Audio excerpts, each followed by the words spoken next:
It's a citizens' town hall meeting organized by the Peering Advocacy and Advancement Center in Africa.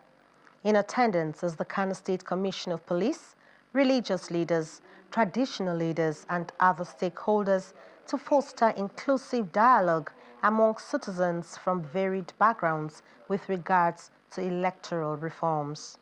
Director of PCAA notes that most citizens have not seen a copy of the Electoral Act and are still unaware of what obtains.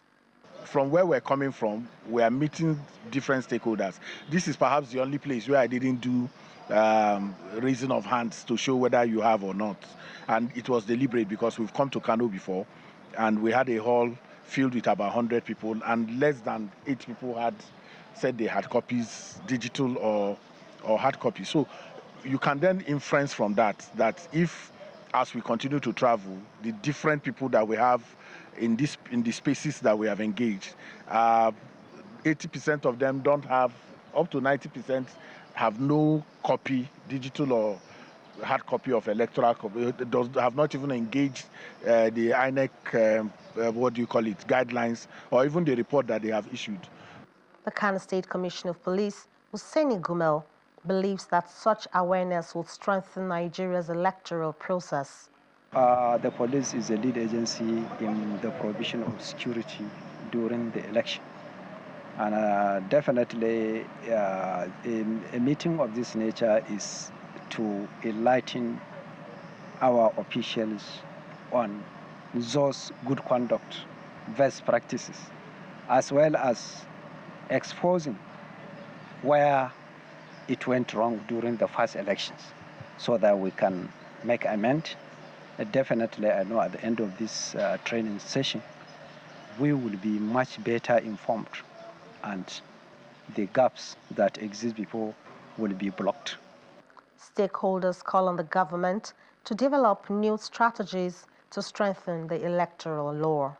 The Electoral Act could be interpreted or translated to different languages so that when people who are not literate, who cannot read and write in English, and they can read in their local dialect, it will be easier. And they should make it available. The government should sponsor and make it available for people to have access to, so that everybody will know the exact thing to be done.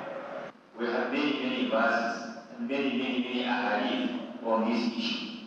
So this is why I call the election or electoral commission to co-opt the imams in their own enlightenment committee for this issue.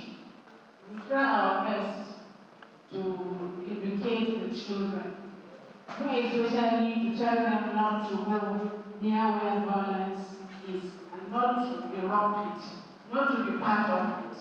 We always, sometimes, we gather our youth because we have youth clubs around the communities. So we use that platform to inform the youth to draw themselves from violence in the polling units, especially in the polling units during election. Recommendations from citizens will be compiled and presented to the National Assembly and INEC for consideration towards future elections. From Kano Commercial City, Nanchin Vincent, Channels Television News.